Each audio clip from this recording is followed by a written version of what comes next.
The Rebel Capitalist Show. One thing that I really enjoy talking to you about is the housing market, and specifically because you work in the business on the side of the components of housing. So I just did a video the other day on the housing market and how the costs to build a home are going up significantly, especially in places like California, Oregon, and you're in Oregon, and in Washington. And now I know you're not in Portland, you're on the coast, close to Astoria. But from a standpoint of the lumber and all the components that go into a house, and I was really talking about the regulations and the restrictive building codes that make the land a lot more expensive. But from a standpoint of the lumber, let's just start there. What's happening with prices in every day with contractors, with lumber yards, with the people who are actually buying this stuff? What's happening to prices? Yeah, prices have just exploded. They're off the charts, gone, catastrophically high. I handle retail and I handle contractor service, so I really get to see the both ends of the market of it. And at the beginning of the year, just to kind of give the viewers an example of what was happening with lumber prices, we were selling a 2x4 8 standard and better. 2x4 is the most common building material out there. When you go to a lumber yard and you ask for a 2x4, that's like the number one thing at a lumber yard. Yeah.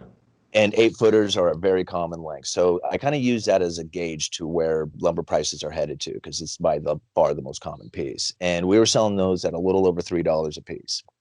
I think it was like $3.28 at the beginning of the year. Right now, we have those priced out at $8.63 a piece.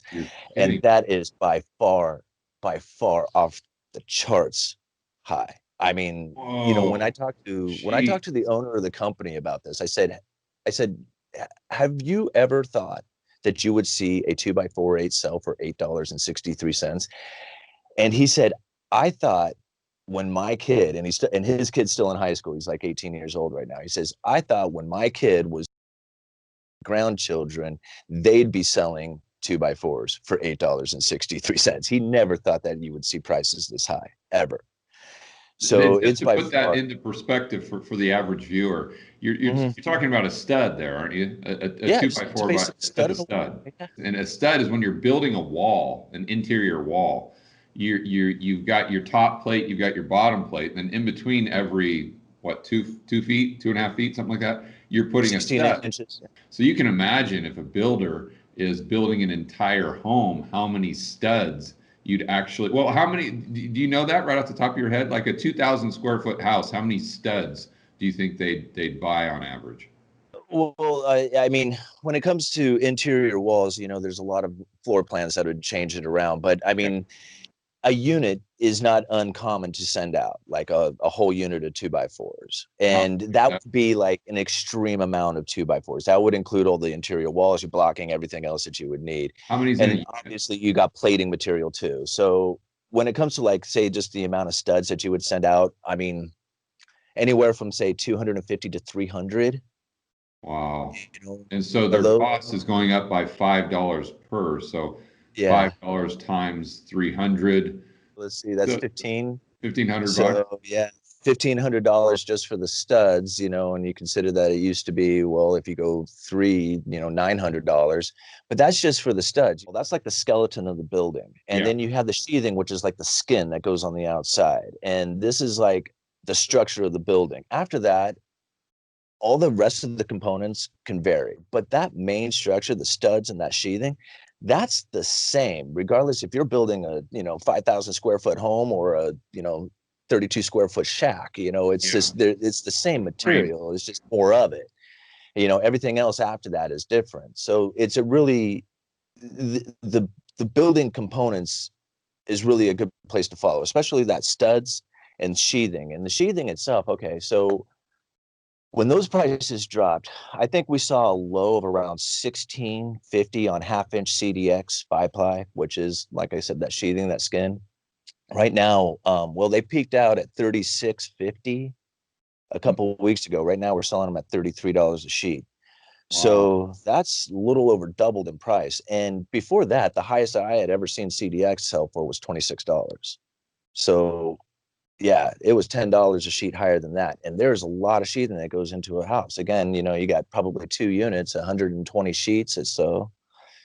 And yeah, So there's another $1,200 added onto the cost of just sheathing the place. So just studs and sheathing is an additional, $3,000 or so. yeah, so I mean, we're talking about massive. I mean, we're not talking about 10% increases in No, price increases like we saw in the 1970s. I mean, we're talking doubles. about like as far as two by fours. I mean, you're talking about 100, 200%, 300% increases in the prices of two by fours. And I mean, these are big, big numbers. So how are the builders absorbing these costs? Are they having to raise prices, or what are they having to do to get by to actually build more housing stock?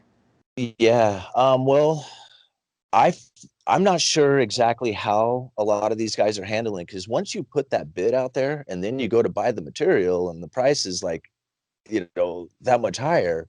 Like if you get a price from us, but you just call in and say, hey, how much is the price of a 2x4 selling right now? Right. I mean, that's not like a contracted bid. That's just you getting pricing.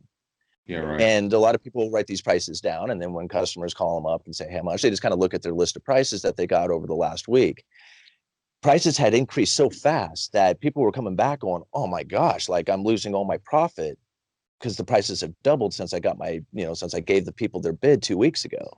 Mm. And so that little area right there is probably very difficult for people to handle right now. So it sounds like what's happening initially is the contractors are having to eat the additional cost, but Uh, next time they throw out that bid, obviously it's going to include the bid for the higher price, and therefore that would go to the builder, and then the builder would most likely pass that on to the consumer. I mean, a lot of what we're talking about in the channel, what you talk about and I talk about, is this debate between inflation and deflation. And this is rather anecdotal because we're just talking about one little section of billions and billions of prices. But boy, oh boy, it's sure going up in building costs. But then I like to, although it is a very small segment, I think it's extremely important because most people's biggest expense is housing, whether they're buying the home or whether they're renting the home. And this would trickle down, if you will, I think, to obviously home prices, but also to rents for new building stock. I mean, these people that they have to make money, and at the end of the day, they've got to squeeze out a margin. They're going to pass it on to the end consumer. So I'm sure you've thought about that quite a bit. What are your thoughts on that?